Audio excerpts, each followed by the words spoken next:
it really piqued my interest, like it more than any other book that I've read on the subject. One way to accomplish this is by learning the lessons of the ancient past, extracting the things that work, disregarding the things that don't, and then applying them to the modern day. And before her and her friend went down, they looked up and just saw this craft hovering right there.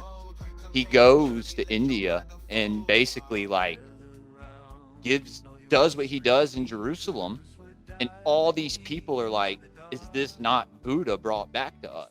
Welcome to the Grey Pill Podcast, where truth's unveiled, exploring the depths beyond what is retail, conspiracies, esoteric knowledge so enthralling. Open up your mind, let's dive into the sprawling. Oh yeah. Grey Pill awaken, question what you know. Peeling back the layers, let your curiosity grow. Uncover hidden realities, break the mold. Come take the journey, let your mind unfold. Gather round, all you mystery seekers. We're diving deep into the dark, exploring realms beyond what's known, where the secrets of the shadows leave their mark. Come take a ride on the GREYPILLED Express, where esoteric knowledge is our guest. From conspiracies to cryptids, we unveil the veil. Mysticism and the occult, our forbidden tale. Join us on this journey to uncover the unknown. Welcome to the Grey-Pilled Podcast. Welcome to the Grey Pill Podcast. Welcome to the Grey-Pilled Podcast. Yeah. Anyway, this is the first one we're doing. We got Adrian West in the house. My boy, he is an author. He's a boxer and a trainer. He is a filmmaker. You're a lot of things, dude. I can be a lot of things. Yeah, man. You want to tell just a little bit about yourself and Sure. kind of what, kind of a little bit about your book. You know, we're gonna be talking a lot about your new book. Absolutely. I'd love to. Right Yeah. on. I'm Adrian West from Charleston, South Carolina, approaching the tender age of 36, the nice big circular revolution year. I grew up down here in the South and was very interested in martial arts, baseball, and got into movies from the age of 3. I started remembering my favorite films, a lot of Spielberg films, content matter typically revolving around mysteries like dinosaurs or outer space or aliens. So we're talking about Close Encounters of the Third Kind, Apollo 13, E.T., Jurassic Park. Like, Oh, yeah, dude. that's what I gravitated towards as a youngster. And also during elementary school, I sort of transitioned out of martial arts, but I was very much into baseball as a physical outlet. But I started creative writing in like the 3rd and 4th grade. And my classmate, one of my best friends, and I were really into like Goosebumps and Animorphs. So, Dude, I used to, yeah, you're speaking my language, dude. I yeah, used to have all the Animorph books. yeah. You So, flip through, and you'd see them like shape shift into the animal as you flip through the pages. I used to love exactly. that. Exactly. So that had a huge impact on me. And over the next like 2 years, we would just write like 1-page or 2-page short stories, typically in that genre, like horror, mystery, fantasy type stuff. And And how old were you?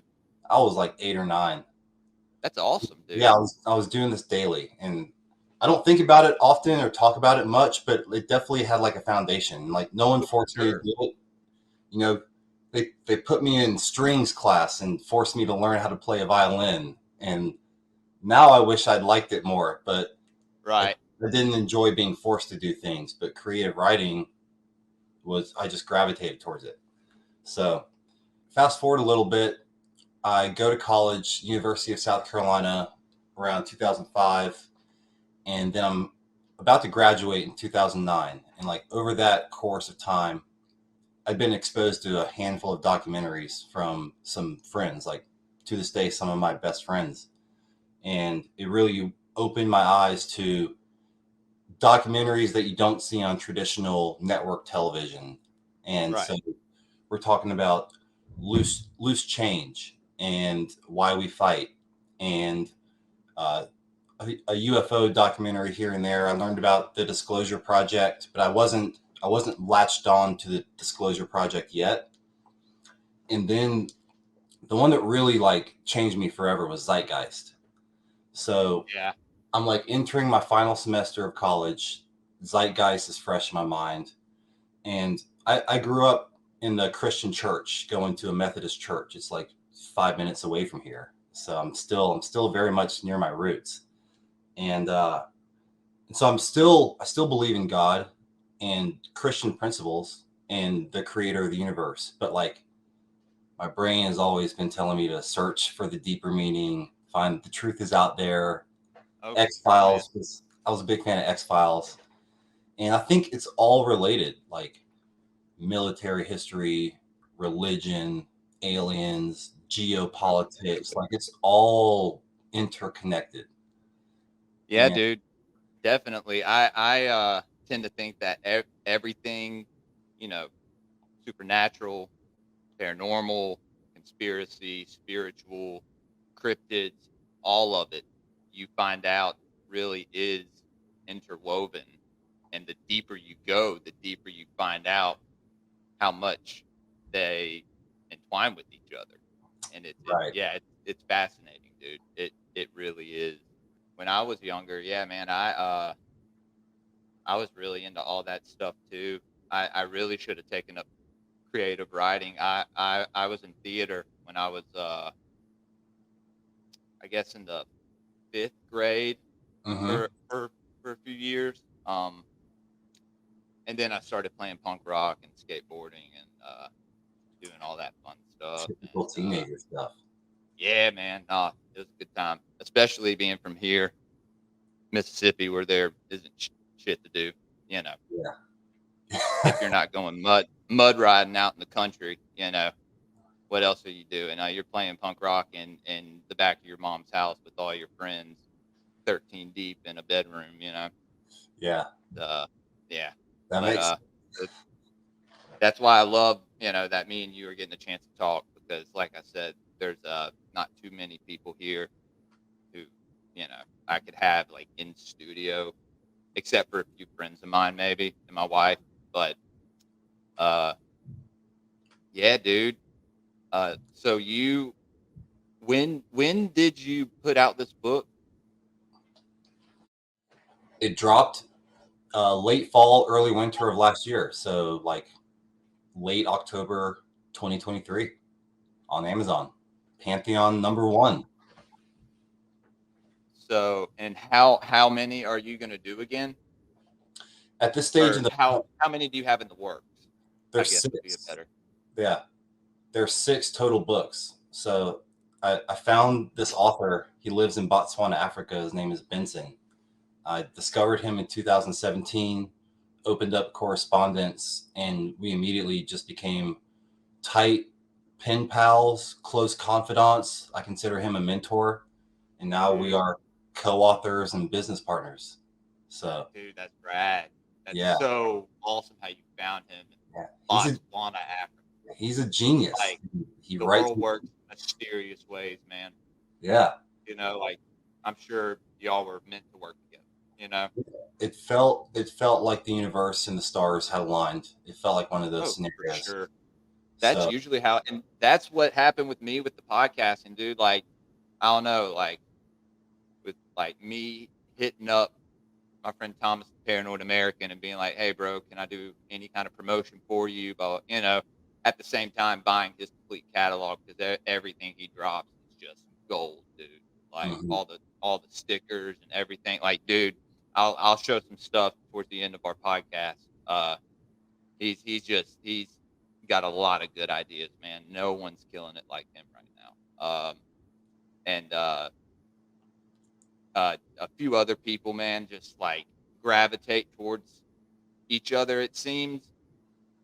Mhm. And this community is very broad now. You know what I mean? at the same time, you have a lot of people who want to be involved in the community, but I don't know. I guess are scared to speak about these things. You know what I mean? Right. You can't talk about this stuff with everybody. Yeah. I You mean, know you what I don't mean? you don't want to get JFK'd. That's the ultimate. But Oh, it's dude. King or Killmonger Street, man. ridiculed by your family, your peers. You might have a For super sure. religious family, and you're like, I have evidence to say that the words in your book come from earlier translations of other civilizations, and like, if they're not open-minded, it might create some friction. Oh yeah, dude. Um, definitely create some friction. Especially when you come to religious people, you know, you know. You can't talk to a lot of people about certain things because it kind of rips away at what they know and what they grew up at, as in their church or whatever, in their community. Uh, People do get criticized for talking about these things, you know. Mm-hmm. Unfortunately, I think some people are just misinformed, or they're I don't want to say indoctrinated, but I mean, let's be honest. You can indoctrinate people with the religion. You know, Yeah, they're definitely I programmed. mean, we see it happen in cults all the time. You know what I mean? Mm-hmm. It's just a minor form of it. Uh, I don't want to say any names. Get in trouble, but They're there's out some there. churches that make a lot of money off of it. Yeah. Um, but yeah, dude. No, I really want to get into talking about your book. Shout out Juan. Ordered this shirt from him, dude. It's Metatron coming out. Cool. Yeah, it's pretty rad.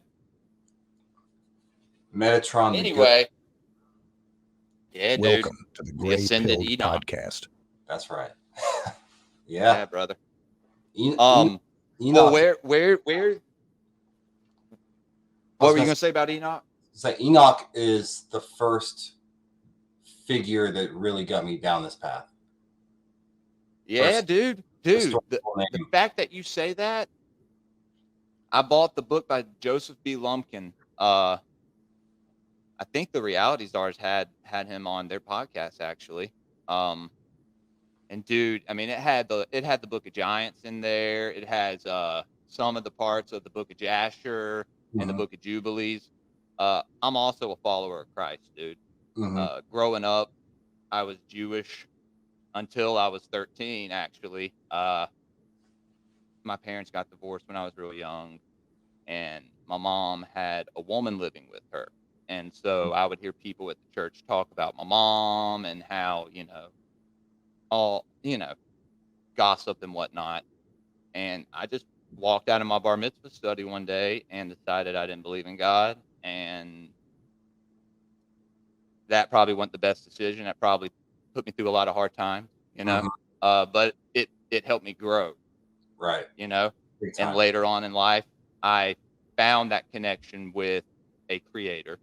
I don't want to give him a name.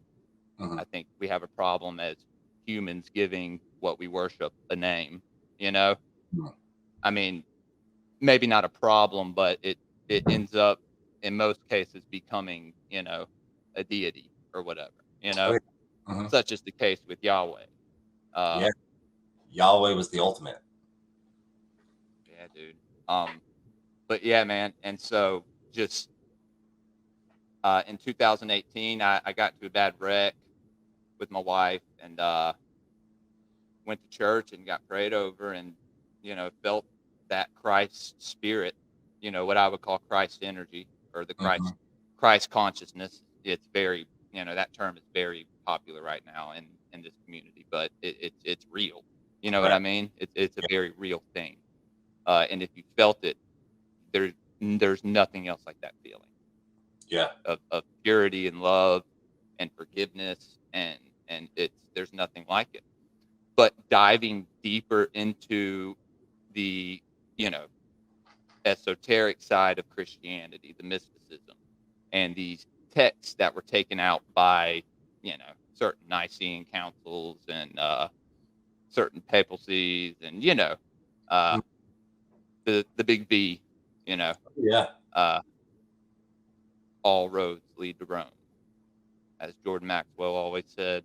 Um, but yeah, dude, let's dive into your book, bro. If you just want to kind of tell us about like what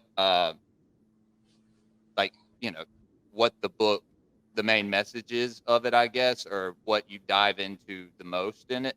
I know you don't get into directly like all the certain pantheons in it. We we don't make in part one. We don't correlate the direct names and associations with like Right. Norse, Roman, Greek, but And I cannot wait till you do.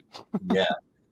And I have lists and charts and graphs, like I'm sure you do, Bro, of those. like I said, man, I'll send you mine, dude. And Yeah. if you like what you see, man, feel free to use whatever I have to your advantage. Awesome. You know, if I can help you out in any way, I you know, appreciate just let me know. It's mutual. Yeah, dude, for sure. Yeah. So I found Benson, and I have a background and a degree, and I'm a professional filmmaker. So in the How old long days, have you been doing that? 15 years now. Yeah. So Woo! right when I started You're a pro. discovering this stuff, yeah, allegedly. Hell yeah, man. Yeah. That's all. No, dude, that's awesome, dude. I'm sure you're great. I mean, Appreciate that's it. awesome. Yeah, our team does some pretty wild, impressive, very ambitious projects. So it's a blessing. And so along that career path, in my free time, I would be researching. And I started when I was like 21, 22, like going to a physical library and like searching Anunnaki or Sumeria. And I discovered Lawrence Gardner. And, you know, I could talk for a long time about all the research I did between college and meeting Benson. And then when I interacted with Benson, it's like he had it all. He had all the research, all the background info compiled into this master document story that he was only sharing at the time with his private Facebook group. And I got access into that group, downloaded it, and it blew me away. It was like all the Earth Chronicles, but with all the other supplementary stuff from Lawrence Gardner, the original Enuma Elish Sumerian writings, and just a host of other supplementary research. And I wanted to make a movie out of it because that's what I do, and that involves, you know, adapting it into a screenplay. So that process went through a few versions. There's a feature length script, there's a TV script, there's a few episodes of television written about this. But selling this to a major network or funding it independently is a giant mountain to climb and dragon to slay. So oh yeah, bro, I can imagine. Nothing like that's going to happen overnight. After a few years Dude. of no, I can imagine certain powers that be don't want this information public. You know, they want people to have to go and look into this stuff. And like we said, you know, people don't really do that as much anymore with access to the internet. And I mean, let's be honest, it kind of makes us a little lazier, you know. Big time. But if we could still go and find those books and read those books, you know, I think that can do a lot of difference and do a lot of good in the research. And that's what I've been doing, man. I mean, I've just been delving into so many books in the past year. Mm-hmm. I'm pretty good at pertaining things. You know, I have a good memory. I make a lot of lists. I think I'm pretty OCD, dude. My brother plays guitar. I can play bass. I can play guitar, but I'd rather play bass. I just like bass lines more. I don't know. Growing up playing punk and hardcore, a song with the intro with a bass is like the hardest thing you can do. You know what I mean? Bass and Mhm. drums. Okay. I can feel that. Yeah, man. And yeah, dude. And then, my dad worked for a blues label for about 12 years. That's why we moved here. I was born in Nashville, and then we moved to Mississippi. We moved to Jackson, and he worked at Malaco Records, and so I was always around musicians. Hmm. Yeah, always. I met the Allman Brothers when I was like 10. You know what I mean? Yeah. Uh, J-Mo gave me these drumsticks up on the wall that I have above my eraser head. Look at that. Yeah, dude. Dude, So, we've worked with Allman Brothers, Sublime, and Widespread. dude, yeah, you see my Panic poster up there. I have another one, and then old school Sublime is like hands down some of the best music. I mean, I'm a very big fan of a lot of reggae dub music, a lot of like rude boy music and stuff. You know what I mean? You know a band called Dub Inc? I don't. Well, you're I going need to check them out. You're going to. A lot of Prince Jammy and the Scientists. Mm-hmm. If you played Grand Theft Auto 3, like the reggae station, and the whole thing is the Scientist CD. Okay. It's awesome. Yeah. Okay. It's called The Scientists versus the Vampires of the World, or the Scientists. It's basically talking about the elite. It's actually like the cover of it. There's like pyramids on the cover and stuff. I'm pretty sure it's actually pretty cool. Pretty. I think they were saying a lot more. But yeah, dude. Sorry, we keep going off, and that's fine, dude. We could, like I said, we can talk about whatever we want to, man. This is the It's first your episode show. of the GREYPILLED Podcast. Yeah. Anyway, but yeah, dude. What do you want to talk about? Yeah, I'll continue talking about the origins of the book, the content of the book, and like I think your first Welcome question to was Gray what Pilled is Podcast. the big meaning, the big message that we want. And for me, it's the message is to get people, humans in society, to wake up, take more action, improve their own lives, which will in turn improve the world. And in my opinion, one way to accomplish this is by learning the lessons of the ancient past, extracting the things that work, disregarding the things that don't, and then applying them to the modern day.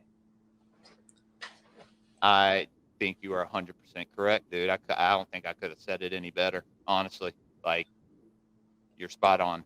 It's a life purpose that came to me, and nothing stronger has gotten in its way. And it's like, this is why I'm here. Man. There's lots of ways to accomplish the same goal, many ways to skin a cat, as they say.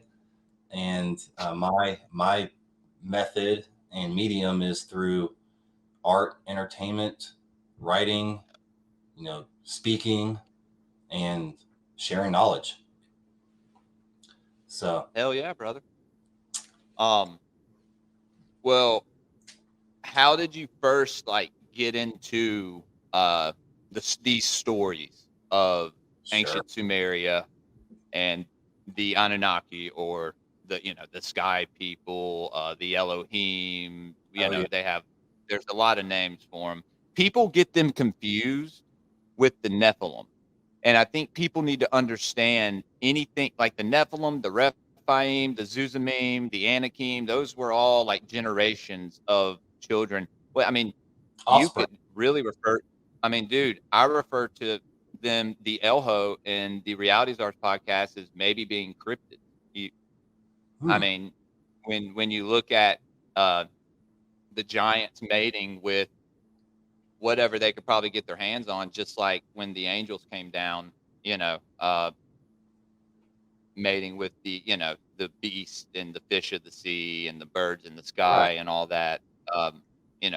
You get cryptids out of that. But then I also talk about how Inky, the artful fashioner, or Nudamud, is what that translates to, of him being the scientist and him, being a creator, Yeah. He was gene experimenting. splicing and whatnot. Yeah, there's a lot of ways it can be interpreted, but when you read these stories, it's like, oh, this dude was like, scientifically doing this. Mhm. He was way advanced. Yeah. This wasn't just some, uh, interpretation of creation or something. It's literal. Yes. He was the master geneticist of the Anunnaki. So Yeah, the, dude, for the sure. preeminent But guy to do all that jazz. yeah, dude. No, but people, they'll say like, oh, the Nephilim came, and it's like, oh, well, the Anunnaki were the Watchers, and the Nephilim were their children. I guess we'll just get that out the way, first. Yeah. Um, Yeah, I definitely agree and subscribe to that being the Nephilim or the offspring, and the other families and kind of clans that you mentioned.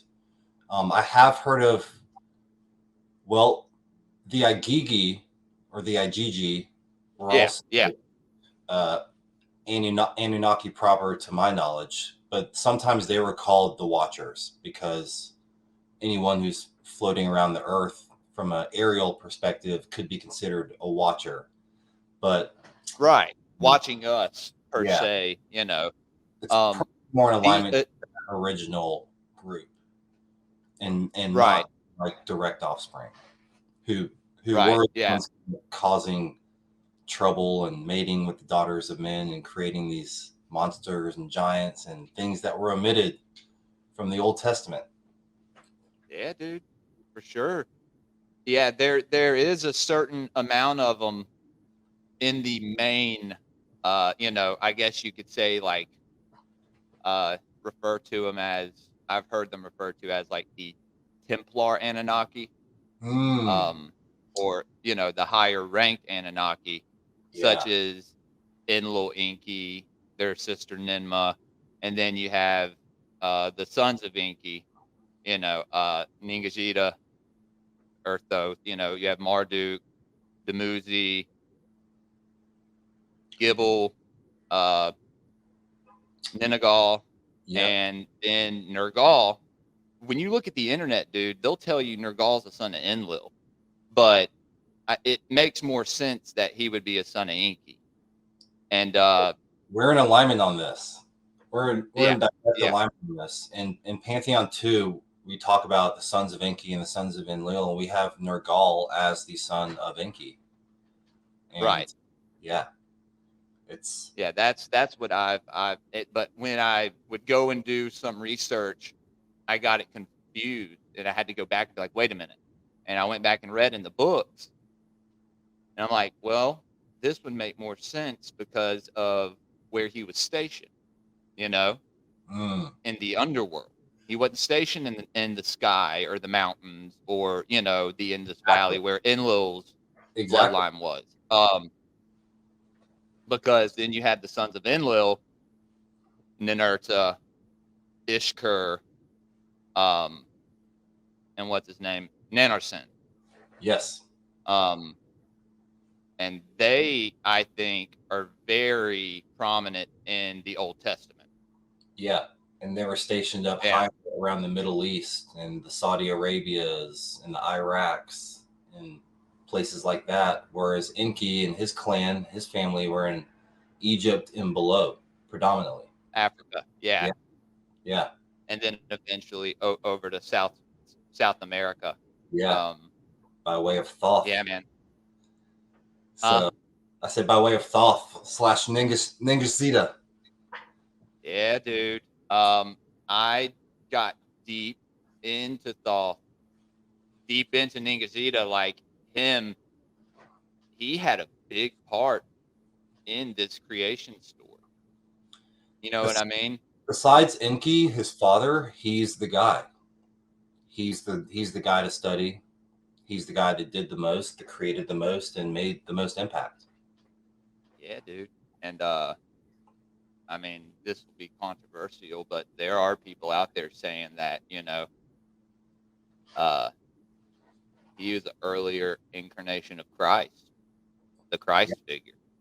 Yeah. And then later, though, Hermes, you know, I mean, it's really as early as Enoch. I'm getting off track here, but It's all related. yeah. Enoch stems from that bloodline. You know what I mean? Mm. Christ was supposed to come from that bloodline. Mm-hmm. You know. But yeah, dude, when you read the story and you get into it, like what we were talking about earlier, you really do see it, them being physical beings and like being literal, you know, doing Yeah. the things that they're doing, not just it being, you know, a parable or symbolic. And I mean, I think in some cases, a lot of ancient stories and symbolism can be symbolic. You know what I mean? Yes. But man, these stories are very detailed, Mm-hmm. very detailed. What do you think about the interpretation of the stories? Like when you first read the stories, what interests you the most about them? I found great interest in the power dynamics and relationship dynamics between the Anunnaki, their families, their bloodlines, and how they chose successors and who to mate Yeah. with, so to speak. It reminded me a lot of this. I got my background in, like I've said a few times, Lawrence Gardner. He wrote a book about the bloodline of Christ, and then before that, he wrote. Which book is that? I can't remember the name of it. I could Google it, but if you just, I have Holy Blood, Holy Grail. that's, I've heard of Lawrence Gardner, and that's I think I've watched a few things on him, or just a couple videos, but I've never read any of his work. I think that's the book. If you have it, he's one of my favorite authors in this space. He's passed Yeah, away. there's three authors of that book. I should have had my stack of books with me, dude. I was going to set up behind me maybe at some point, like some books and some other stuff. So But yeah, that book, it's Bloodline of the Holy Grail, talks about the lineage of Jesus to the modern day Merovingian family through the 13th bloodline. Yeah. And either right before or after this, he wrote a book called Genesis of the Grail Kings. And that book, I've heard of that book. Okay. That book I've heard of that book. That's the book I've heard of. Yeah, it goes from the Anunnaki up to Jesus. And whoa, really? And it's or at least like in the familiar shortly before Christ time frame, like familiar Egyptian pharaoh time frames. So 1000 BC-ish. And and it was one of my first times seeing in print form the family trees of the Anunnaki and all these names, these unique, memorable names, and then seeing how, just like in the other book, Bloodline of the Holy Grail, it's like they were okay with hooking up with half sisters, or it was almost required to maintain that purity of the bloodline and whatever power they connected with it. And the ancient Anunnaki were doing the same thing. And so you asked me what I found interest in, like that was it. I was also blown away by their technological powers. Like it makes total sense if you're living in as a shepherd or a farmer in 2000 BC and you see a plane in the sky and you don't know what a plane is, that's a god to you. That dude has magical ultimate powers. He can kill things on command. He can, fly into space. Like here you wake up, you're 3 years old watching Apollo 13. You're programmed. This is normal. Like this is where the world is. But back then, that was the big psyop and the big mind fuck was that Right. there were less. Mankind was just in its infancy. We're still kids, but we were infants. Oh yeah. 1,000 years ago. And then we had like the badass uncle with the badass motorcycle rolling by and showing us all these cool tricks. You're like, that dude has ultimate power. So that's why they worshiped him. And granted, they were probably forced to worship them and cook for them and some things, but they also probably wanted to like pay their respects and learn how to be that way. Like, For sure, dude. No. I'm like you. How can I learn how to fly? Right. Oh, I mean, yeah, especially being in that time, dude, I'd give my leg. I'd be like, dude, let me get one of those things. Yeah. The relationship part really hooked me in. The conversations they would have and the fights they would have as a family, dude. It's just so dysfunctional. It's fascinating. Especially Marduk and Inky, like just taking their little vacation to the moon together. Dude. You know? Yeah. Like Inky teaching him all this stuff, but not teaching him how to create. And so Marduk like resents him and hates his brother Ningazita because he knows how to create. And that starts the whole pyramid wars. And dude, I was reading something on the pyramid wars the other day. That stuff is crazy, man. I mean, yeah, we could dedicate a full episode to that. Oh, multiple episodes, dude. That shit goes deep. Yeah. I love it though, man. I love it.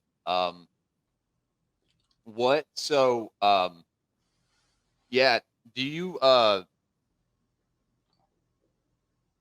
was gonna ask, so you bring in the Orion and Sirius factor into the book. We do. That really interests me a lot. Because I have heard that some of these Anunnaki may have have come from another star system as far as their maybe grandmother being of another race and mating with the grandfather from such as Anu and Antu. Yeah. You refer in your book to Nomo, right? Or Namo? Would this be the same deity as Namu? Oh, so the Nomo tribes in Africa. Okay. Yeah. Okay. Yeah. They knew about her. So is Queen Yahweh Antu? Not exactly. They're two different people. So okay. Let me try to set this up. Right. So yeah, like you said, we do go into the Orion and Sirius connections with the Anunnaki and their origins. And from all the Sitchin material that I've read and most of the Anunnaki material I've read, they talk about Nibiru / Planet X, this 3,600 year cycle around the sun in this long elliptical orbit. So when it comes around Earth and the asteroid belt and the sun, it might only be a couple hundred years that it's in our visibility during its 3,600 year cycle, right? So right. I'm not a scientist or a geologist, but it seems hard that a civilization could evolve on a planet with that much, so many peculiarities, right? It's not in the Goldilocks zone. It's not in a circle like we are around the sun. So that leads to evidence or ways towards some evidence that maybe they came from somewhere else. And this Nibiru Planet X is like a colony outpost. It's like their jump off point for when they want to come visit Earth and see how their experiment's doing and soak up the fruits of this planet. And so, yeah, my co-author Benson refers a lot to Robert Morning Sky, who's Native American, and he learned from a lot of traditional word of mouth passed down stories that these tribes would tell over the course of generations, and they talk about the same creator beings originally being from Sirius and Orion. And in the book we go into deeper detail about the unification of those two star systems, whereas Sirius was like heavily male dominated, very war driven, very aggressive, trying to take control of the galaxy, so to speak. And Orion was this already existing superpower that was actually run by queens and Queen Yahweh. Okay. So okay. Her name was either Ma, M-A, or Aya, A-Y-A. And then over the course of time, it kind of fused into M-A'-A-Y-A, or Maya. So like the name that is interesting that you say that, dude. If you look up the meaning of the month of May, it comes from the name Maya. M-A''. You said I-A, right? Yeah. A-Y-A. Yeah. The mother of Hermes. Well, apparently that's when if you go and you look at the meaning of May, it says it's named after the mother of Hermes and of the Pleiades, or something like that. I love that. I think if I were going to play skeptic, I would say maybe the grandmother of Hermes, because I associate Hermes with Thoth, and whose father was Enki, and right. Maya. In the book, we explain how Maya was the mother of Enki, and possibly by a process known as parthenogenesis, which means she didn't have to have sexual intercourse or a male sperm to produce Enki. He was an egg birth because of their DNA origins on that planet. Amazing. So it creates a little ripple in the traditional story, but it makes also more sense why Enki and Enlil feuded for all those hundreds of thousands of years, because if this angle's right, then they weren't half brothers, they were step brothers. So they had, like, allegedly even more reason to not like each other. Of course. And so wow, dude. Yeah, so Anu, think about that. Yeah, by this stage, Anu had been assigned from Sirius to go run Nibiru, run this colony outpost planet. He'd be the king, right? And he had a spouse. Right. He had his lead wife on Nibiru, Antu. And then they had to unite the Orion and Sirius star systems, but it was more of a symbolic matrimonial union for peace. So Anu wasn't like physically having children with Maya, but they were the rulers of the star system. And so Antu had to take like a secondary role as far as her title. So he kind of like played him like that. Ninma had a crush on Enki, and Enki wasn't about it yet. And right. So then Enlil went in. And so Enlil was like, lay with me, and then they had an Inerta. Yeah. Okay. I started pulling my Pantheons out, dude.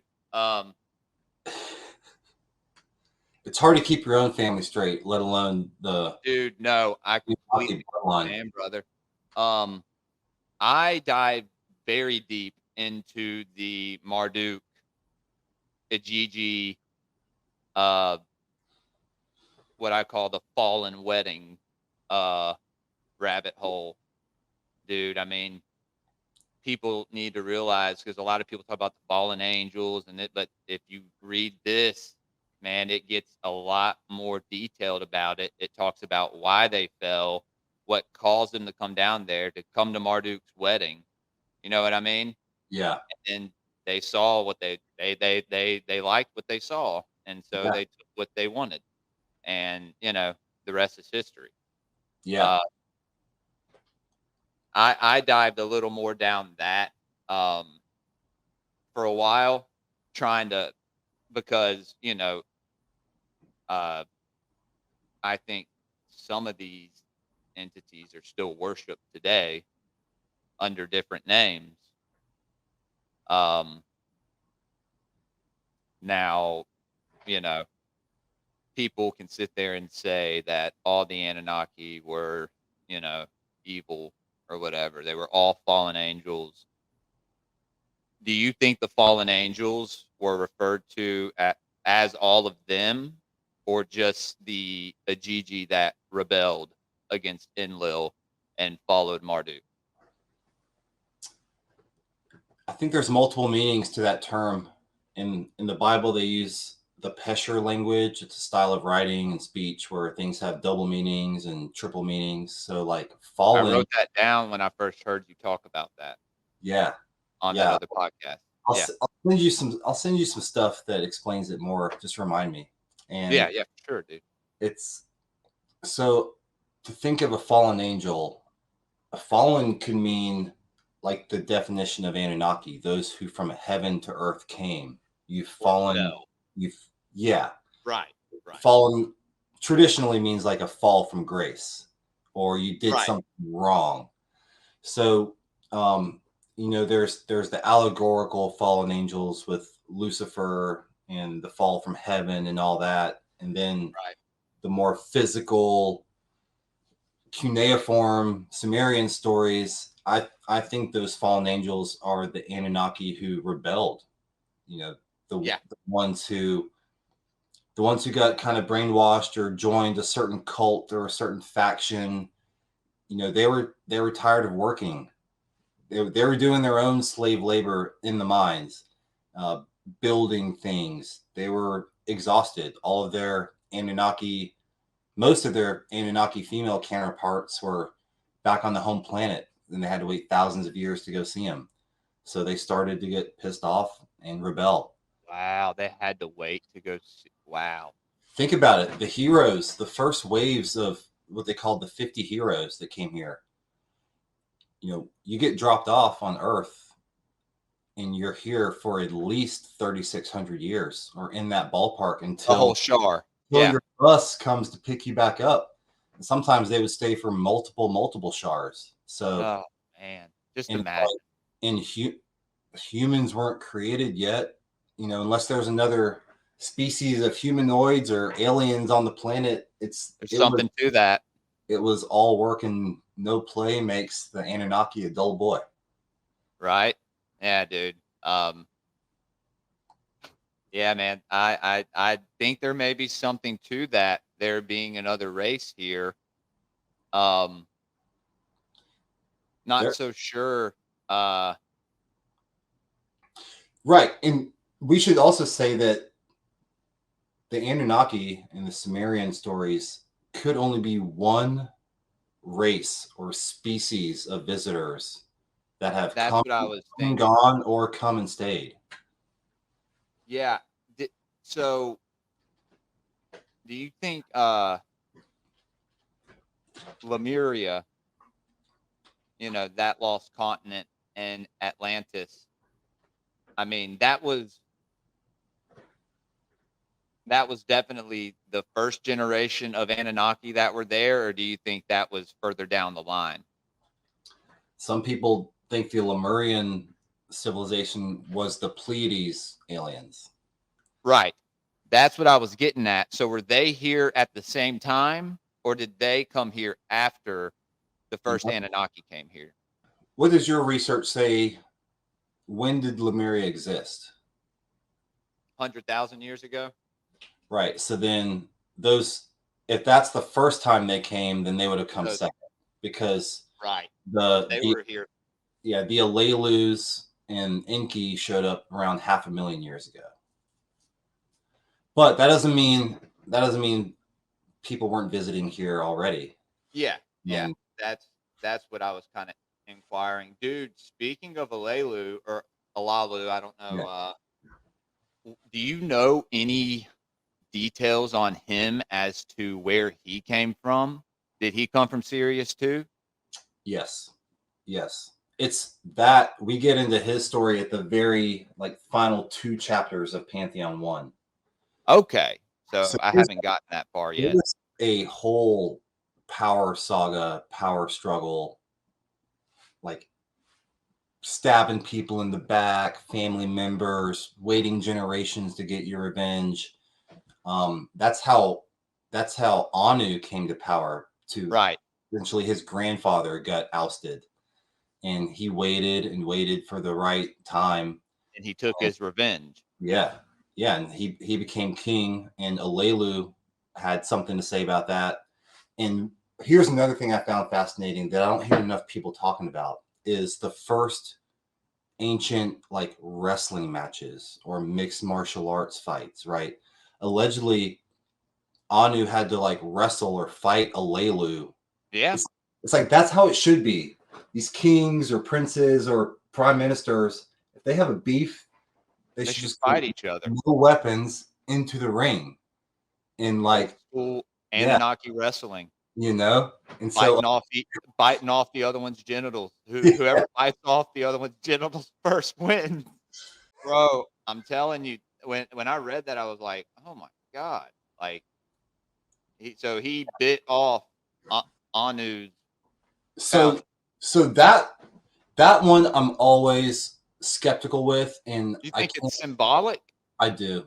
I do. Because something else happens later with the same story in Egypt.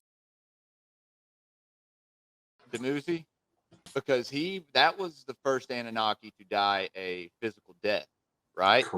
Correct. The first historic. And that story to me is very sad. It is a very sad story, dude. Welcome to the GREYPILLED Podcast. Regardless of incest between cousins, I know, I mean, you're in South Carolina. I'm in the deep South. I don't want to offend anybody down here. You're good, buddy. But I mean, the story is sad, dude. To see them be in love, and that's what made me be like, Marduk, maybe this Satan figure that is worshipped today, because Satan just means adversary, so it could be any adversarial figure, but him killing his youngest brother really chalked it up for me, to be I know he was denied his kingship and, was criticized for marrying an earth woman. And, but I don't know, was that, do you think it was justified on his half to do that? Or was there something else behind it? Well, the ancients and the Anunnaki reference the creator of all, so the universal spirit, and it's not like that spirit came down with the 10 commandments and told them thou shalt not kill. But no, I don't think it's right that Marduk killed his brother or had his brother framed for murder or assassinated. I think it could have been handled differently. And Marduk is one of the most complex and hard to understand and hard to get on the right side of characters in this whole thing. He's the son of the creator of Adam. He was a king. He was due by the rules to rule during a certain zodiac age and kept getting shafted. Exactly. Yeah. Usurped or whatever. Ninurta got rule over him, right? Yeah. Even in Babylon, with Ninurta being, I think, the incarnation of Nimrod. Right. Yes, I've heard that a lot. It's like Nimrod and Hercules and their great feats, and there's also a list of Ninurta's Gilgamesh. Yeah. So you're right, dude. I think there's something to that with Heracles. The labors of Hercules. And also Ninurta always being known as the mighty hunter, you know, and that's what Nimrod and Gilgamesh were both kind of. But the Gilgamesh story, I think he is just, you know, one of the grandchildren, great grandchildren. I mean, dude, I posted something on Instagram, that old, you know, that video of the tomb of Gilgamesh or whatever. I mean, dude, that video is kind of terrifying. I mean, I don't know if you've seen it. People can say it's fake all day long, but that's it. It gave me it. First time I ever saw it, I got a very uneasy feeling from it, and a feeling of kind of like, this isn't a human, you know. I don't know, you know. That's a whole different rabbit hole. We were talking about Marduk, and like, Yeah.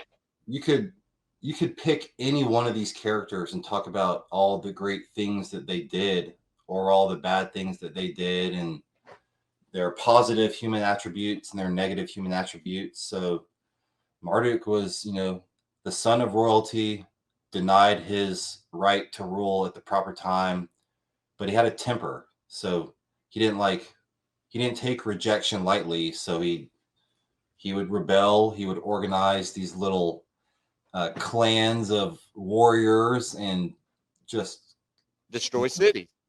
fuck shit up. Yeah, man. And his son Nabu was like his right hand man towards the biblical times. Nebo. Yeah, exactly. But is he the worst?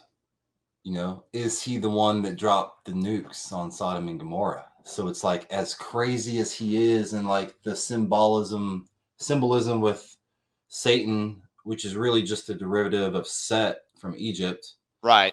Marduk, you know, has been painted as the monster, and he did some monstrous things, but he also did some good things. Yeah. Okay. What's really going to mess people up is, you think about Michael the Archangel, and he's supposed to be the protector and all that. But if you look at the stories, that's Ninurta. Yeah, bro. I know.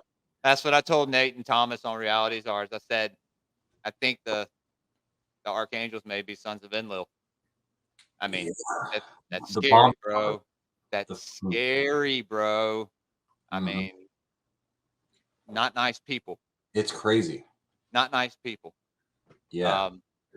So you have all these people praying to certain archangels. It's like, you really know who you're praying to, you know? It's crazy you said that, man. I had that lined up, and yeah, with you, didn't you say Nanarsim would be related to Gabriel? Correct. And so that would leave like Ishkur for Raphael, or maybe Nergal, because Nergal destroyed Sodom and Gomorrah with Ninurta, right? Right. Yes. That's where I was asking about him being a son of Enlil, is because I always saw him kind of, besides the Pyramid Wars, because he did help his brother, you know, in the Pyramid War. You're absolutely right, though. I've thought about that. I wondered if history put him on that side, to put him on the same side of, like, you know, bomb dropping pilots with Ninurta. Yes. But really, I believe he's the son of Enki, who just did some really bad things. Yeah, who just wanted to hang out with his cousin and bomb a city. Exactly. Because they could. Right. Yeah. What? I know, bro. Welcome to Earth. Yeah, dude. Stuff is so fantastical. People don't even know. And like, that's the thing with Egypt, dude, is when I read the story and I'm like, okay, people get the misconception that Osiris and Set are Enki and Enlil, and Isis is Ninmah. Now, I do think Isis is an archetype that was carried by Inanna and Ninmah in the past. I think Ninmah may have been the first Isis because of the Genesis, the Isis. Yes. Right? So, and then Inanna, because she was younger and she got that title. And then Asta, or that is both. Yeah, that's the Akkadian name for Osiris, because Marduk was known as Asar Luhi or Luhai, Mm-hmm. Asar Luhai, or Amar Utu, Mm-hmm. which means the solar calf. All of them have been the sun god at one point, Yeah. The Egyptians called Sirius Asar. Okay. Yeah. That's interesting. That's awesome. I didn't know that. So that's why his name would have been Osiris or Osiris. Right. Right. Okay. And then his brother being Setu, right? Or is it Seti? I've seen both. Right. Yeah. I've seen both. Now, also in the Lost Book, it talks about Nephthys and Isis being daughters of Semyaza or Shamgaz. What do you make about him? What do you have you read anything else about him in any other works or none past the Book of Enki? right? And like extrapolations of that. I think it's fascinating. He's one of the he'd be the bad guy in the movie, right? Right. The supreme leader of the rebels with all this technological power, and now they're horny. It's like, so, fascinating stuff. Yeah, dude. Semyaza. He's in the Book of Enoch as Semihaza. There's a lot of names. Samlazaz. They refer to him as a lot in the Book of Enoch. Super mysterious. Like I'm actually interested to see what further research or books or writings you found about him. Yeah, dude. No, I have been looking into him. I talked on Reality Stars about this old Jewish myth called the Beit HaMidrash, and it basic or Beit HaMid. I don't know how to pronounce it. Basically, it talks about when Samael or Samyaza fell, how there's a myth that Ishtar was once a human woman named Issachar, and she seduced him, stole his wings, and made him reveal to her the name of God so she could ascend to heaven, where she then seduced Enki and made him give her all the secrets of immortality. But he did not give her the ability to create either. He kept what were they called, the MEs or whatever. Yeah. She seduced him, and it does talk about this in the Lost Book. She does seduce him and makes him give her some sort of not now. I don't know how true it's a myth, but I found that pretty interesting, So that's how I kind of got the whole Samael connection with Lilith, and how Inanna may be Lilith. Who, yeah, dude, very possible. That's it. It's definitely another rabbit hole, bro. I mean, these beings and gods with the lowercase g, the ones that were born on Earth, could have come into this world around the 300,000 year ago range. So between the tribes of Adam and Eve, which was about then, and then the tribes of like Abraham, which was in the 2000 BC range, all these names and goddesses and gods and their symbolism and the energies we associate them with, they evolve and shift. But like, you're right, these core foundational connections are still there. The similar parallels are still there, and it's a fantastic effort to try to unravel it all. Not only were the Anunnaki incestuous, like promiscuity for some of them would be an understatement. You know, with the exception of one historical hiccup with Enlil, where he did some frowned upon things with a female. Yeah. That story. He did a bad thing to her. Yeah, and no one. Yeah. That's hard to talk about because of. Yeah. But other than that, he was relatively perfect as far as loyalty to his wife that we know of. He didn't have any affairs. He didn't have any more concubines. He didn't sleep with his daughters. Right. Like Inky. Now the creator of mankind, on the other hand, was just like you couldn't shut him down. He just didn't give a rip, you know? Dude, even Marduk would like make these little inside jokes in the text, being like, you just can't help yourself, can you? Haha. You know what I mean? Yeah, they they knew each other's triggers and what buttons to press, and you know, you could be flawless at genetics, but you can't keep your piece in your pants. Yeah, dude. And so you're right. Inanna, especially after the death of Dumuzi, like Inanna was always kind of this like goddess of love and war and fertility, but Dumuzi was her hubby. Her everything. When Dumuzi died, she went off the wall, ape shit for the rest of history. Yeah. Yeah. And that's where, dude, that's where you see her change into being, not a nice person anymore. Like the love was gone, and that's when she just started sleeping around with everybody in her sky chamber. And also tried to kill Marduk, you know, for the rest of civilization. You know what I mean? Yeah. She tried to get revenge. So nobody was off limits for her. Her Enki, Anu, her grandfather. I mean, she's Pantheon. Man, Pantheon is like Pantheon 1 is like the story of the formation of the solar system and the origins of the Anunnaki. And then in later books, like some of it's just like Inanna's relationships. And it's like not just a few people. Or you know, Gilgamesh denying her. And she's like, nobody turns me down. She gets pissed off. Like there's some fun tales to be unfolded.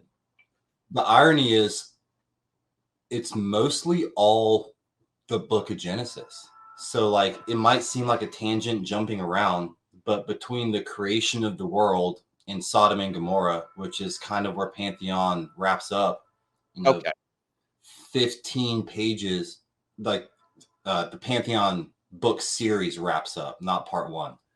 But 15 pages of Genesis, but you know, we're devoting 6 books to it because there's so much to unpack when you put it all together. That's amazing, man. Yeah. Yeah, I did want to talk about, so you said the first one is more about, and that's what I got from the first, you know, few chapters of it. And it really piqued my interest, like it more than any other book that I've read on the subject. That's a testament to Benson, my co-author, because I feel the same way. I'd read a lot, and then I read just a few paragraphs of him, and he has a way with words. Yeah, I love that you that there's somebody that you can share that with and create something, you know, something that you both love talking about. You know, it's hard to find that. You know, you don't find that every day. So facts. But yeah, dude, you said the end of the book ends with Sodom and Gomorrah. Part 6. Yeah. Oh, so part 6. Okay. So we're telling it all. You know, Adam and Eve pop out in part 2. You know, part 3 might be like a Pyramid War 1. So we just gave like little bitty like tidbits and previews of all to come, basically. Yeah. Dude, the Gilgamesh story almost is a third of a book by itself. Wow. Because there's the Epic of Gilgamesh, and then there's what is this trying to say to me, and that stuff. There's other things to unpack and correlate from it. So, Well, yeah. dude, I kind of want to hear a little more just about this book, just because we had chosen to talk about it. I hope to do a lot more with you, Dude. So for sure, bro, I want to keep this going, as like I said, I'm going to read your whole book, just so we can maybe do like a follow-up episode on it or something. And I'll have more questions for you. I'm down to talk about all aspects that I've been exposed to. Just the origins of evil, or where the first quote unquote sin, Yeah. Do you think the word sin has anything to do with Nanarsin? I've thought about this a lot, and I don't know the answer, but possibly. I heard recently, or was reminded recently on this webinar, shout out to Dr. B Serious. He was saying that sin means like you're shooting an arrow and you miss the target. So you've gone off path, you've sinned, or you've gone off track or target and you've sinned. Okay. And then Narsin, by my research, was responsible for introducing the currency and the financial system into ancient Sumeria, which by virtue of association creates class structures and power dynamics between the elite. Exactly. Yeah. And maybe that was a precursor towards more community anxiety, disassociation or anger or reasons to sin. So right. It's hard to know. It's hard to know. That's but a it's pretty weird. Cool connection though, man. If it were to make, The book is mostly the original works of Benson, but there was a period of edits and revisions where I would go through it and take a few chunks out or add a few things.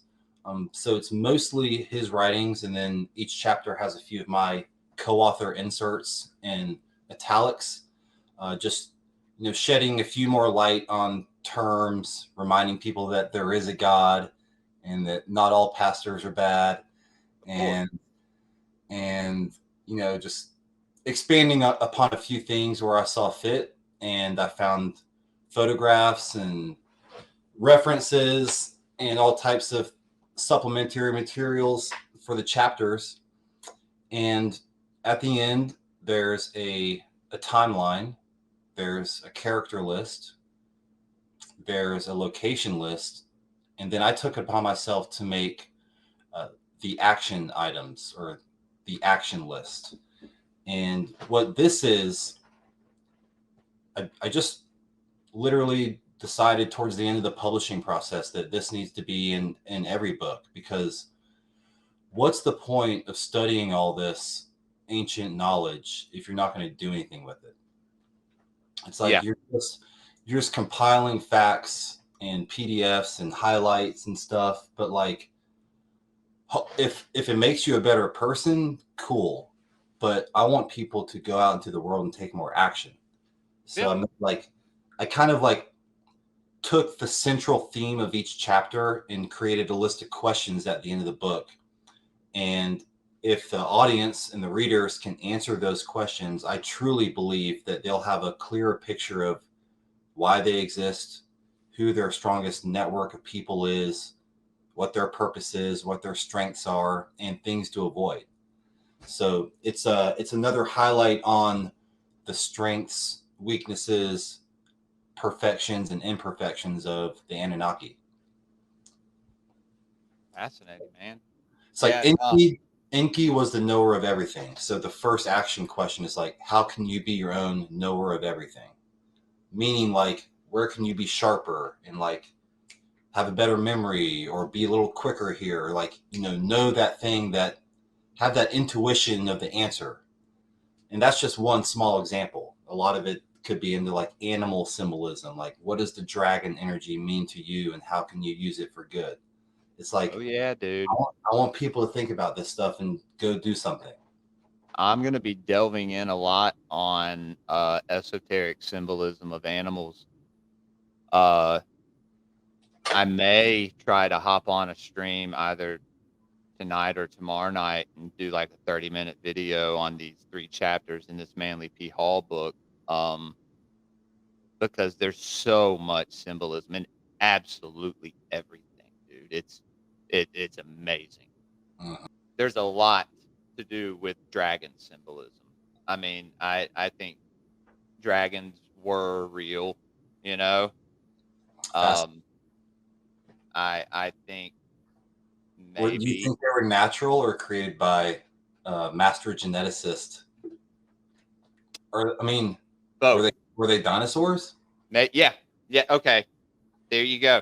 I was gonna say, dude. I mean, they had to have been. There's no way a T-Rex could have bones that hollow and arms that short. I mean, they had to have been like wings, you know? Man. And birds' bones are, very brittle. But that being a dragon, it would have scales all over it to protect it, right?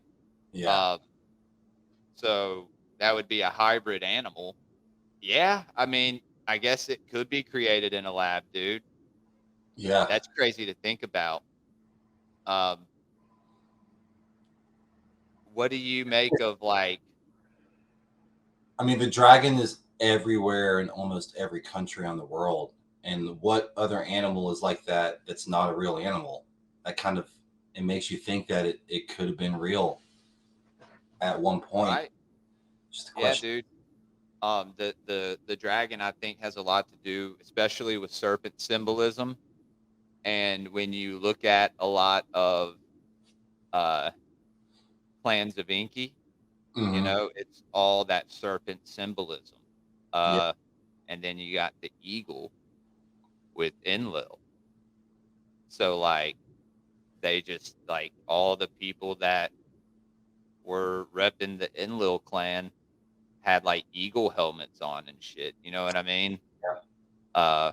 Representing the sky and Yeah. the sun. You have Shamash Utu being the grandson of Enlil, the sun god. He, in my opinion, is Helios in Greece.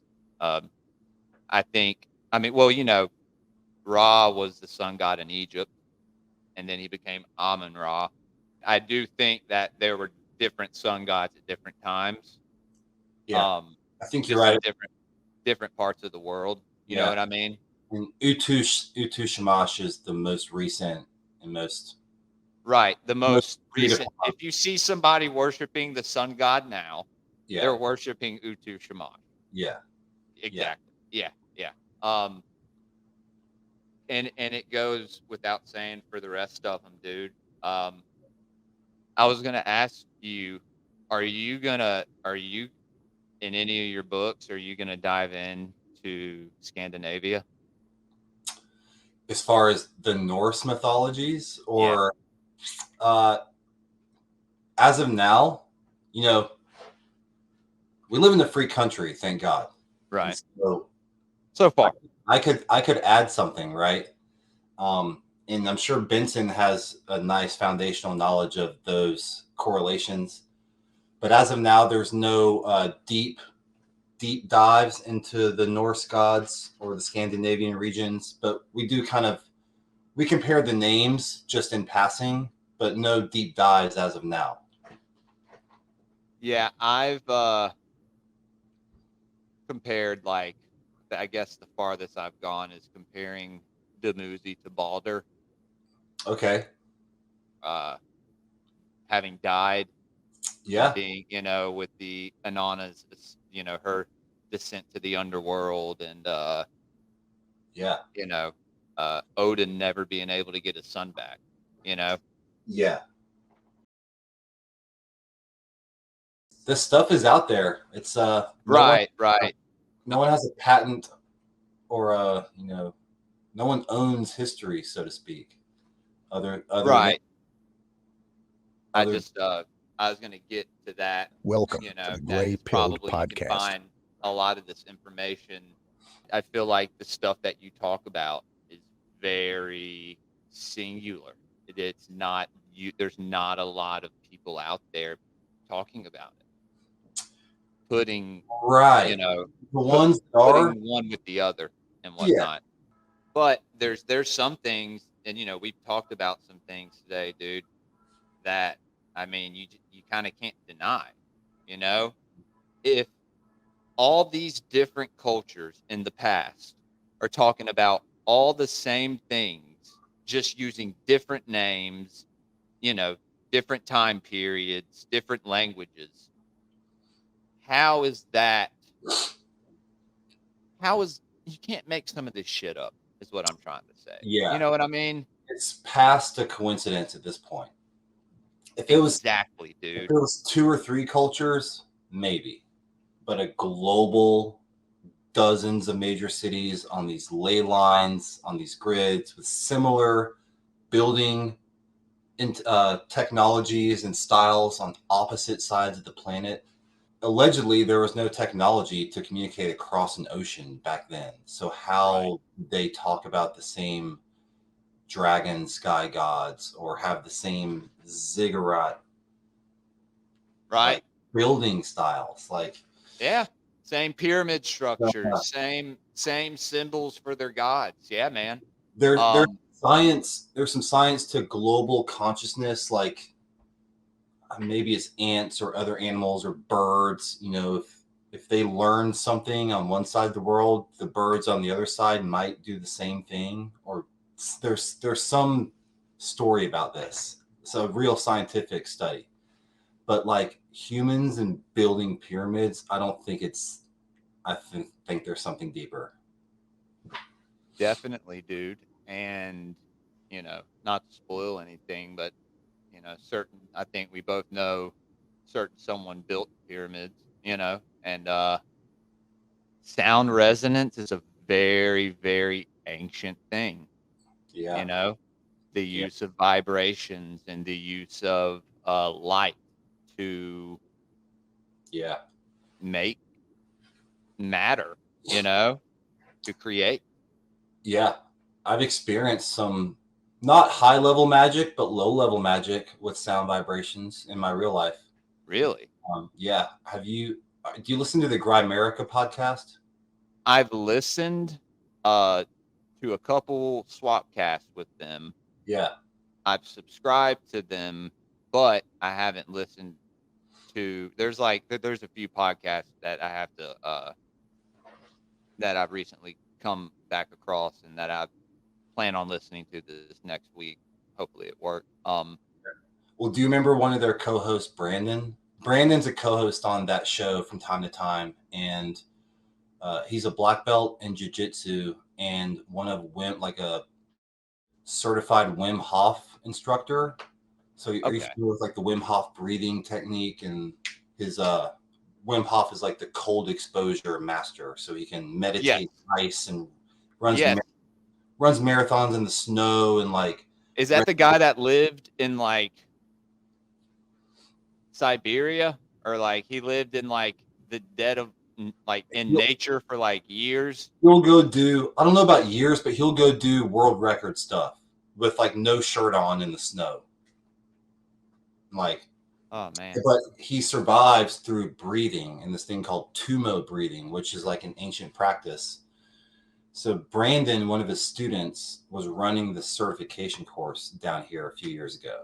And it was a breathing seminar and a cold exposure seminar. And before the cold exposure, all the students are like in a circle on the ground. And we went through this routine where we're doing like push-ups and breathing. And then we'd like lay on our back. And recently I found out, and I know during that process, it doesn't make any sense. I fell asleep after doing push-ups. Like I would do some push-ups, and because of the drum beats and the breathing, I literally fell asleep. And I woke up and people are still doing push-ups around me. And recently I found out my other buddy, the same thing happened to him. But that's not the magical part of the story. A few minutes after that, we rolled on our backs and we are kind of like doing these angel, like a snow angel in the ground, but just on the floor. And he's walking around beating these drums. And after a minute, my shoulders started to levitate and my arms were like off the ground, and I wasn't exerting any effort to raise them. They were just lifting off the ground. And I was like, that had to do with some drum beats and some breathing, and like there's something that is fascinating, dude. Yeah. Wow. It was crazy to experience that, man. I can't imagine, dude. I've never had any type of extraterrestrial, cryptid, paranormal experience. I saw Starlink in the sky one night. Yeah. And I thought it was a bunch of UFOs, and I went and showed my wife, and she was like, "Baby, that's Starlink." I was just like, "Oh." Yeah. I got so excited, dude. Yeah. But I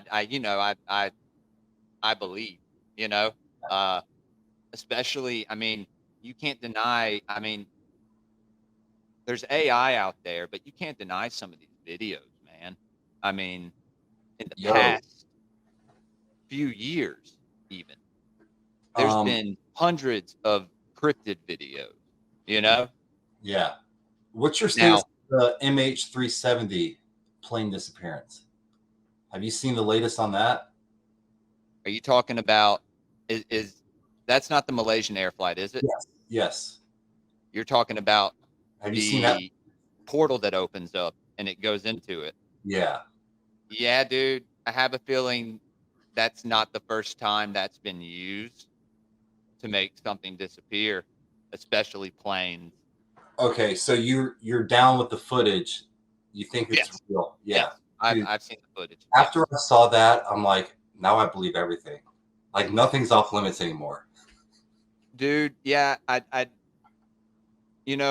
there's a lot, like I said, there's a lot of AI stuff out there, but you can usually tell what is AI by now. If you've used AI art, and I've used it a lot because I'm, I like to generate crazy looking shit, and it's actually kind of useful. Fun. Yeah, it's fun. It is, and it's free. Mm-hmm. But some of these pictures out there where they're trying to, it's like a late 1800s picture of giants, and like you can just tell like none of it's real, and it's just like that worries me a little bit, just because authenticity, But like I said, I think we'll be able to kind of weed out the fake. And some of it depends upon the voice and the author of whatever you're seeing. So like with the plane footage, the guy that's bringing all that to light is super articulate. He's going on all these podcasts. He knows the shit. Yeah. He can talk the technology. And I'm like, damn, do we just have footage of a plane going into a portal? Right. What's happening? Yeah, dude. Yeah. It's 2024, bro. Shit like that's happening. And, like I've seen these videos of these cryptids and stuff, and the best are the ones where the cryptids don't even know they're being filmed, Yeah. And it's like, man, I mean, I guess some guy could put on a 800-pound costume, but these people are randomly walking through something. You can tell they're just coming across something, and then by their reaction, I mean, it's like, you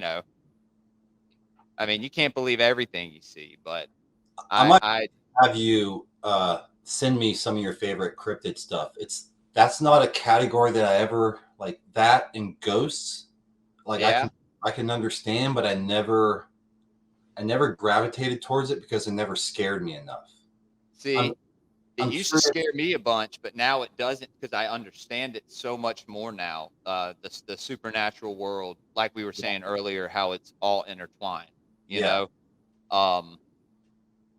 like I would love to go ghost hunting or whatever. My wife has had ghostly encounters before. She's also seen a UFO before. Where was it? She was downtown. It was when she was a teenager. Her and some other friends of ours were downtown skating at this. It used to be an abandoned hotel called the King Edward's Hotel. It's a very old hotel.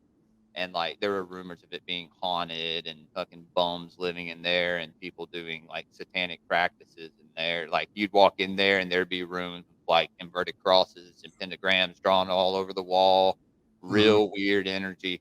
We went in there a couple times. I mean, obviously you'd have to break in there. They've in the past 10 years, they've redone it. Now it's running again and everything. But her and one of her girlfriends were up on the top of the parking garage, and they were all of our other friends had gone down. They had skated down. They were all skating. I guess she was on a longboard or something. And before her and her friend went down, they looked up and just saw this craft hovering right there, quiet as anything. They didn't hear it. They just looked up and saw it, stood there for about 10 seconds looking at it. It just hovered there, and then it just went and just flew off. And they went down there and told everybody. No one believed them. But my wife, she's never lied about anything, dude. We've been married for over 10 years. We've known each other since we were 13. We're 31. She's my best friend, dude. Yeah. I'm sure you'll meet her. She's going to be coming on and talking about a bunch of stuff. My 10-year-old, me and his mom are very open with him about what we've been through in the past, about the world around us. We don't so much, like black pill them, red pill them, like we don't bomb him with all these truths. But if he asks us about something, we're not going to lie to him, Right. Because I would rather him find out from the people who he trusts the most than some jackass kid at his school who doesn't know, anything of what he's talking about and heard it on a TikTok, You can't because trust I think you trust. well, dude, yeah. And I think we're coming to a time where people would be like, I mean, it's probably best if you don't talk about some of this stuff in front of your kids. We're coming into a time where they're going to hear about it. Yeah. They're going to hear about it inevitably, I mean, so, I mean, maybe not at 10 years old, but, as he gets older, I may start talking to him about, I mean, stuff like this would be great to start out with, like young teenagers, stuff that is actually real history, like ancient history. Right. I think that is very important. Like you said, we can learn, how to live amongst each other better, man, by the mistakes that these gods made. Because, dude, I mean, so did you ever watch the Anunnaki, like Metalocalypse thing that came out on No. YouTube? Wait, was it a cartoon? Yes. Yes. Okay. So when I first, Kind of dope. dude, I loved it. It. I hated that you couldn't really tell who was who. You kind of could by the end. Yeah. But like if it wasn't Enlil or Inky, they all looked the same in it. But I loved the music and I loved the scenes and how afterwards it was a few months after that. This was probably 3 years ago, dude, that I went and got the Lost Book of Inky, started watching a bunch of Billy Carson and Matt LaCroix. Yeah. I'm a big fan of I'm a big fan of Forbidden Knowledge. Shouts out to him, man. He really put a lot out there when no one else was, Yeah. And I know you said Dr. B Serious. He was on Billy's earlier. show. Yeah. I've seen him on Forbidden Knowledge TV.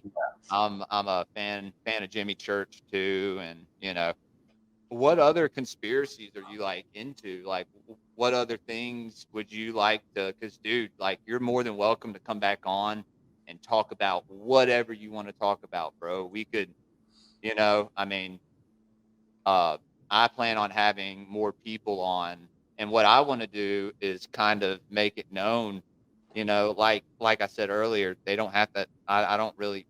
People don't have to have a platform or a podcast. Just have some sense of knowing what they're talking about, you Mm-hmm. know. Mm-hmm. And I'll welcome anybody on here. Awesome. We can have like a round table of just Yeah. like regular people. Because one thing I noticed about you, man, is like, I just felt drawn to you, like you're just an everyday dude, just like me, I am. regardless of, being known, because you are, you're very humble, and you're very respectful, dude. And the fact that you like gave me your number and just were down to talk to me, bro. I mean, that really means so much. Yo, Like, you have appreciate no that. idea. I appreciate that. It's like you Yeah. said,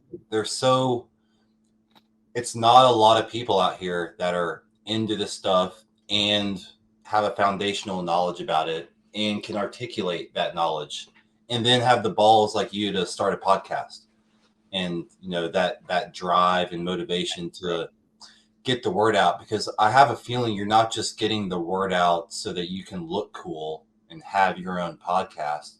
You want people to think about this stuff and sort of integrate it into I want them to think about it like I think about it, Yeah. because it's important, man. And like I was saying, especially right now in the days that we're living in, this would be a time that you could take this knowledge and put it. And I mean, I'm sure there's so many more things I need to work on as a man, as a father, as a husband, as a person in general. Mhm. I'm not perfect at all. I probably don't practice half of the stuff that I read about. You know what I mean? Right. But I know that I need to work on it. That's Mhm. the difference.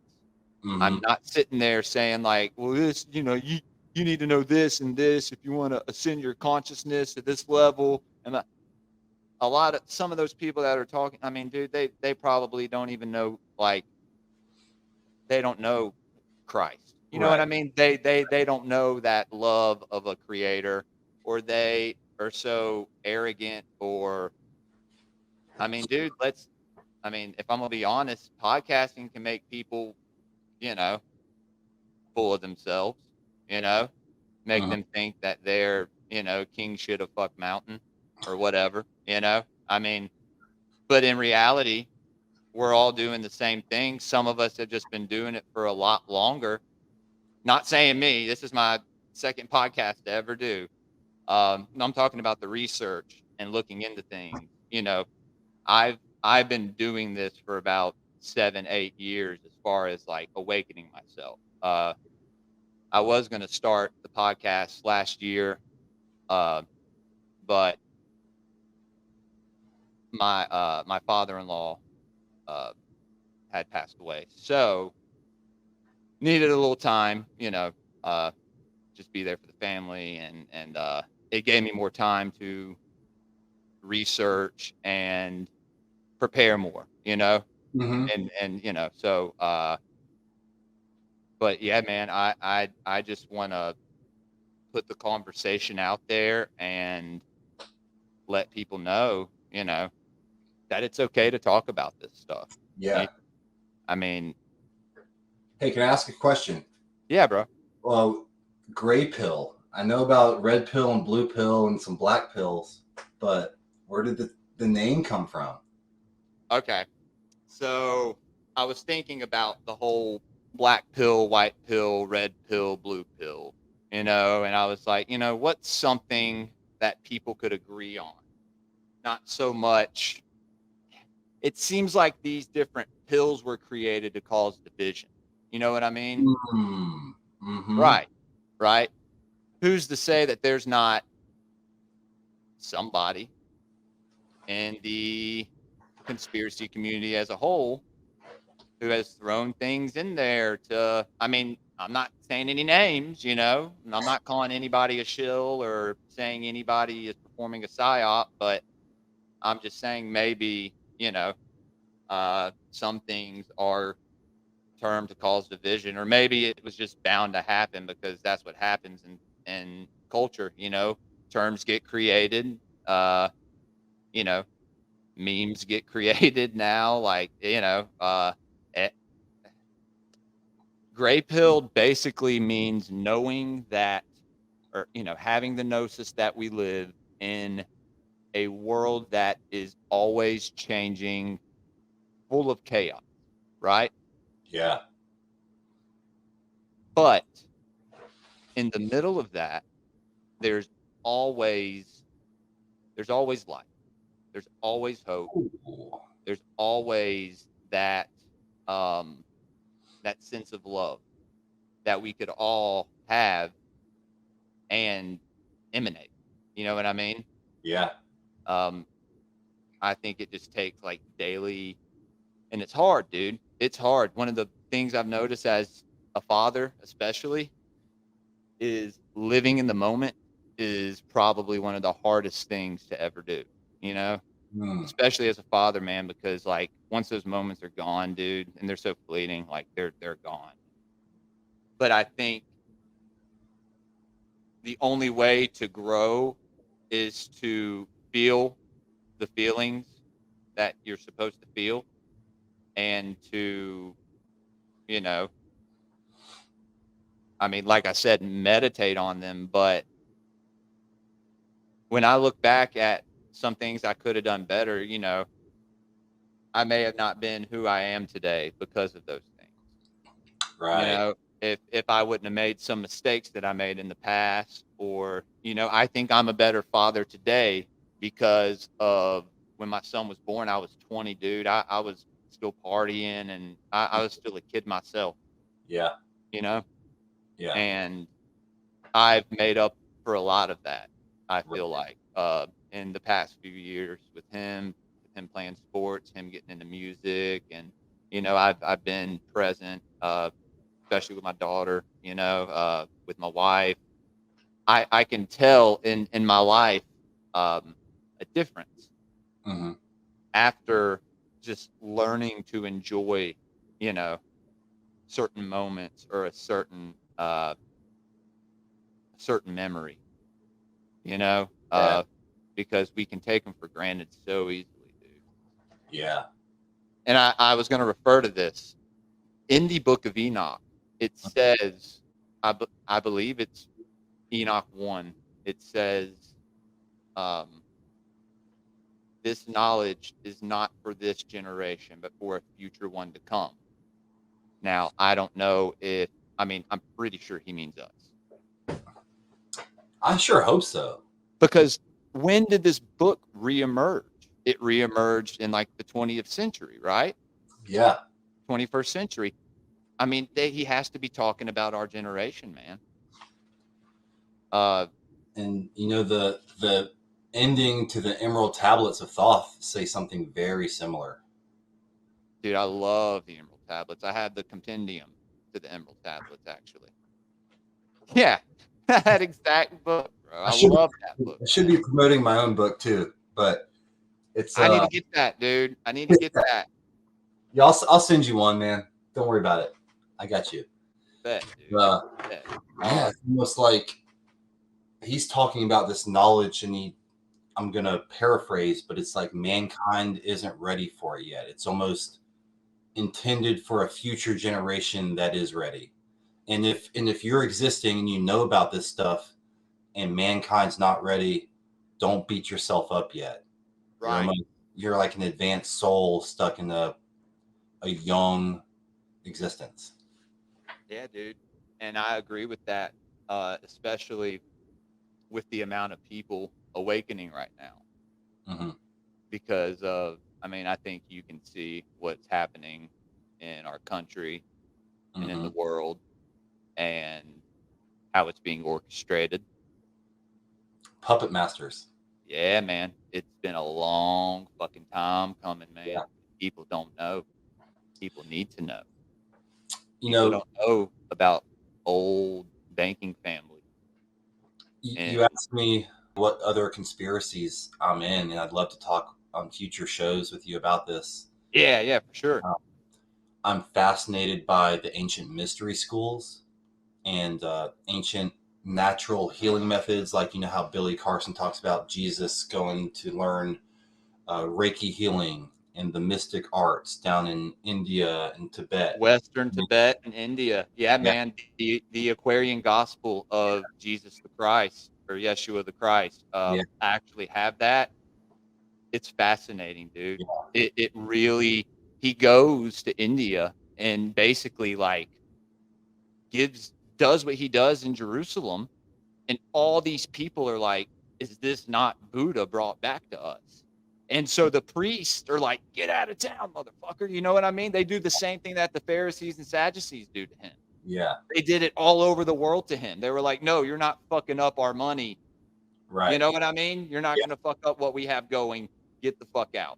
Yeah. Everyone.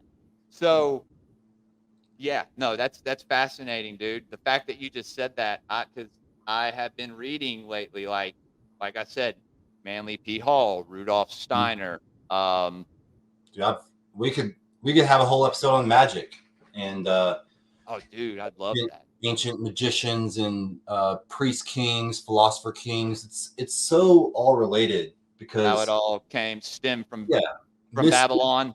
Yeah, like mystery schools. You know, the neophytes were working for ascended masters, and it's like, so then that's the origin of these secret societies and Freemason organizations that are just. I like systems that have a vision of progression. So like, yeah, I'm not saying what these people do is good. I don't know the details of everything that goes on, but from a system and an organization, it's like, oh, I can get to the 33rd level and I'm on the first right now. It's like, that's why people gravitate towards it. And it started out as, you know, a way to become illuminated and become more enlightened and intelligent. And then, you know, ego people infiltrated it and took advantage of it. Yep, that's what happens. So i.e. Aleister Crowley. Good Lord, man. The power bottom of all the chaos magicians. Yeah, man. But what you speak of, no, dude, there is, and like what I was saying earlier is how when I started diving into the Christian mysticism side of Christianity and the esoteric, I found my relationship with what I call, you know, the Christ, or you know, Christ energy, Christ consciousness, what we were talking about. It aligns with me much deeper, and it makes you wonder, why are these things occulted from us? Why are they hidden from us? You know? Yeah. And I mean, dude, yeah, we can dive into mystery schools, bro. Me and my boy Tomcat from Strange Brew Podcast. Shout out Strange Brew.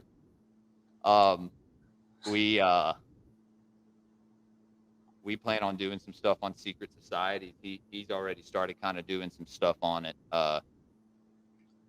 He started reading Behold a Pale Horse, which is an amazing book. I should really go back and look through it. I read it years ago, and it started me off on my whole reading to and you know, I've always liked to watch videos on stuff, but you know, a lot of videos, especially on YouTube, are people's opinions, or I mean, not coming from all one source. You know what I mean? Yeah. And I mean, like the old, you know, the conspiracy videos that everyone probably first got started out on. Yeah. You know what I mean? So you like the ancient mystery schools. What else do you like? And then tracking them through the course of time. Like King Solomon might be the most important dude, other than like Enki and Thoth, you know, in the more recent times. Like, why isn't King Solomon the #1 studied dude ever? He was You're like, absolutely right. he's like the richest. He's a master of magic. He can control the good spirits and the bad spirits. He has like command over them. Oh yeah, his lesser and higher magic, dude. Yeah. You know, he's considered by a lot of initiates to be the wisest man to ever live, you know? Yeah. I subscribe to that. I find his story quite fascinating, man. I mean, the dude had over 1,000 wives, you know, or 700 wives, 300 concubines or something. Yeah. I actually read Genesis lately, man, and dude, I know he's further down in, I think, Leviticus. But after reading Genesis, man, yeah, I mean, I found so much symbolism that ties in more to these mystery schools. You know what I mean? Yeah. But it's like coded in there in a way. Yeah. Very strange. That's another thing. It's like I've seen the documentaries and read a few things, but the Bible is almost a like mathematical, just super coded puzzle. Like literally where the first letter of things are. Like there's people who devote their whole lives to like unraveling this puzzle and like drawing geometric diagrams on pages to be like, this spells this on this page and it means this, and then building structures on the earth that align with things in the sky, you know, constellations and star systems, and it's amazing, dude. Totally. So that, and then in summary, like all these mystery schools and stories of the gods with the lowercase g, it's like, who's to say they ever went away? Did they go away? Are they gone forever? Are they on the moon? Are they underground? Are they on Mars? Is there a combination? Can they? I think all of what you just said, yeah. You know, there's some people I see on TV that I'm like, is that an NPC or is that just like an Anunnaki hidden, like disguised as a security guard? And like these people, there's many ways to think about that. But the main thing I'm curious about is, are we still in communication with them? Are they talking with world governments? And if so, what do they think about us? And how should we act with that intel? And you're very right. Benson, last thing I'll say, Benson has a lot of other books and PDFs that go into other subjects. One's about Jesus, what we believe is the true story of Jesus. It's called the Jesus Papers. It's the Jesus Papers. Yeah, it's not published, but I will send you a PDF. Dude, I'd love to blow your mind. I'm sure. No, your friend sounds like highly smart individual. And he also wrote about Project Serpo. Are you familiar with that? No, I'm not. It's what Close Encounters of the Third Kind was based off of. Allegedly based off like a true story where some Earth astronauts in the early 70s got sent to another star system with these ETs called the Ebens. And like, dude, I know exactly what you're talking about. Was this on the way there? One of their crew members died. Yeah. And like the Ebens like did something with used him for science or something, and they were like, what the hell are y'all doing? And they're like, oh, we do this with our dead. We're sorry. I know what story you're talking about. Yeah. Project Serpo. Okay, that's what that is. I know exactly what story. That's amazing that you just brought that up, bro. Benson, if anyone's on the fence, my guy Benson has something that is in PDF format now that we could publish. That's just like, it'll make you a believer. So other than that, man, if you have any more questions about the book or what I'm working on or researching, by all means, but it's been an honor and a pleasure to be here. Yeah, dude. No, I loved having you, dude. Where can we find you? Like, where's your like, you want to give any links to your pages or? Sure. I'm on the traditional social media, Instagram at Adrian West HQ. My website is adrianwesthq.com. The book, Pantheon 1, The Golden Veins. Where can we find that? It's on Amazon.com. Yeah. Okay. So Amazon.com. Yeah. Search for Pantheon 1 or Pantheon Adrian West, and it'll pop right up. I got The Golden Veins is a reference to the Golden Veins of Tiamat, which was the planet that existed before Earth. And the gold provided healing, abundance, resources, and sustenance to our afflicted Anunnaki ancestors back in the day. And Pantheon, we also have an Instagram page at pantheon.series. Okay. I'll go follow that too, dude. I didn't know you had an Instagram page for the book. Well, right on, brother. Okay. Good deal.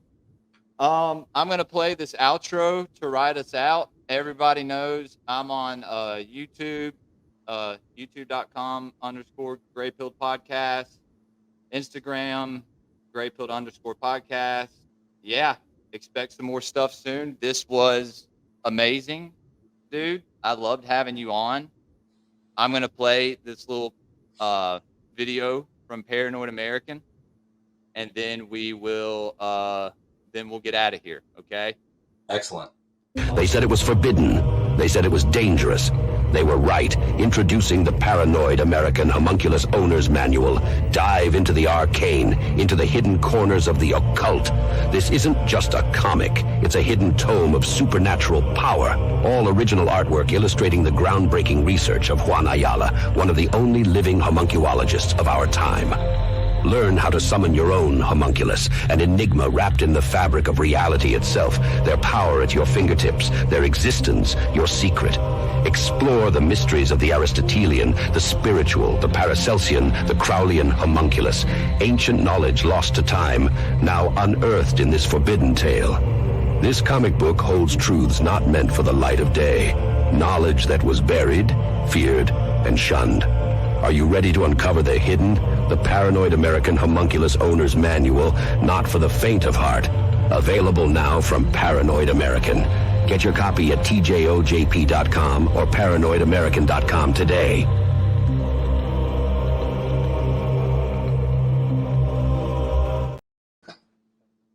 All right. Well, Adrian, it was a pleasure, brother.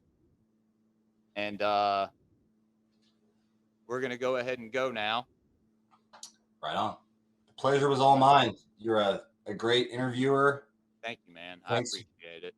Thanks for having me on your show, and I look forward to the future. Me too, man. Me too. We got a lot to talk about in the future. We got a lot hopefully coming, and I can't wait, man. All All right. right, guys. Y'all take it easy. I know we're not on live stream, but we'll see y'all later. Peace out. Peace. Welcome to the Grey Pill Podcast, where truth's unveiled, exploring the depths beyond what is retail. Conspiracies, esoteric knowledge so enthralling. Open up your mind, let's dive into the sprawling. Oh yeah. Grey Pill awaken, question what you know. Peeling back the layers, let your curiosity grow. Uncover hidden realities, break the mold. Come take the journey, let your mind unfold. Gather round, all you mystery seekers. We're diving deep into the dark, exploring realms beyond what's known, where the secrets of the shadows leave their mark. Come take a ride on the GREYPILLED Express, where esoteric knowledge is our guest. From conspiracies to cryptids, we unveil the veil. Mysticism and the occult, our forbidden tale. Join us on this journey to uncover the unknown. Welcome to the Gray-Pilled Podcast.